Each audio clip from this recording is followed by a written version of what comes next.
Praise the lord. 31వ కీర్తన 3వ వచనం.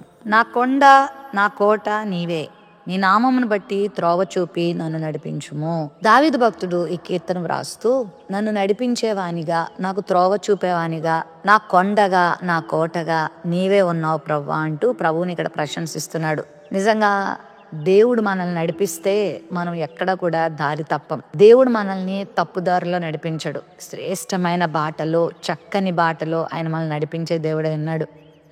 దావీదుకు తెలుసు, తనకు తాను నడిస్తే, తన స్వబుద్ధిని ఆధారం చేసుకుని నడిస్తే, లేకపోతే ఇతరుల ఆధారంగా నడిస్తే, ఇతరుల సలహాల మేరకు అతడు నడిస్తే ఖచ్చితంగా తన జీవితంలో దెబ్బతింటానని.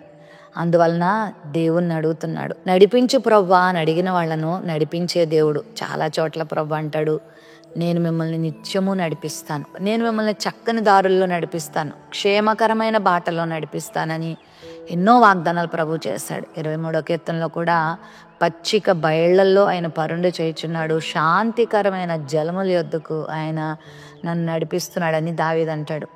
ప్రభువు చెయ్యి నువ్వు పట్టుకుంటే, ప్రభువును గనక నువ్వు అడిగితే, ప్రభు మీద ఆధారపడితే నేను ఆయన తప్పుడు మార్గాల్లో నడిపించాడు. నేటి దినాల్లో చాలామంది వారికి వారుగా మార్గాలు ఏర్పరచుకుంటూ, వారి చుట్టూ ఉన్న వారి సలహాల మేరకు మార్గాలు ఏర్పరచుకుంటూ నడిచేస్తూ గమ్యం తెలియక ఎక్కడో అర్ధాంతరంగా తమ జీవితాల్ని ఆపేసుకుంటున్నారు, ముగించుకుంటున్నారు.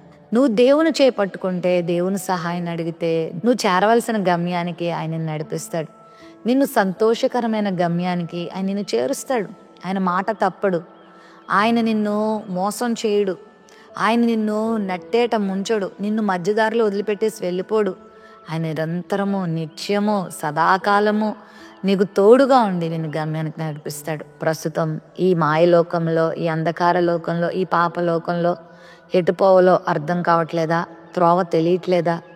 నీ ఉద్యోగ విషయంలో కానీ, నీ వ్యాపార విషయంలో కానీ, నీ కుటుంబ విషయంలో కానీ, నీ కెరీర్ విషయంలో కానీ, నీ ఆరోగ్య విషయంలో కానీ ఏం చేయాలో తోచని స్థితిలో ఉన్నావా? అగమ్యగోచరంగా నీ పరిస్థితి ఉందా? అయితే నువ్వు కూడా ఎందుకు ఈ ప్రార్థన చేయకూడదు? అయ్యా, నీ నామం బట్టి త్రోవ చూపి నన్ను నడిపించవా అని అడిగితే ప్రభు నిన్ను నడిపిస్తాడు.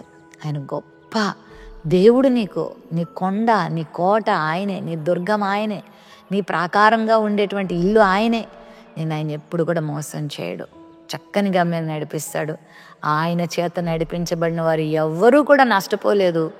ఆయన చేత నడిపించబడిన వాళ్ళందరూ కూడా ఉన్నత శిఖరానికి చేరారు, గొప్ప కార్యాలు అనుభవించారు, ప్రపంచానికి దీవెనకరంగా మారారు, దేవునికి మహిమార్థమే జీవించగలిగారు. మరి నువ్వు కూడా అట్టి జీవితాన్ని జీవించగలవా?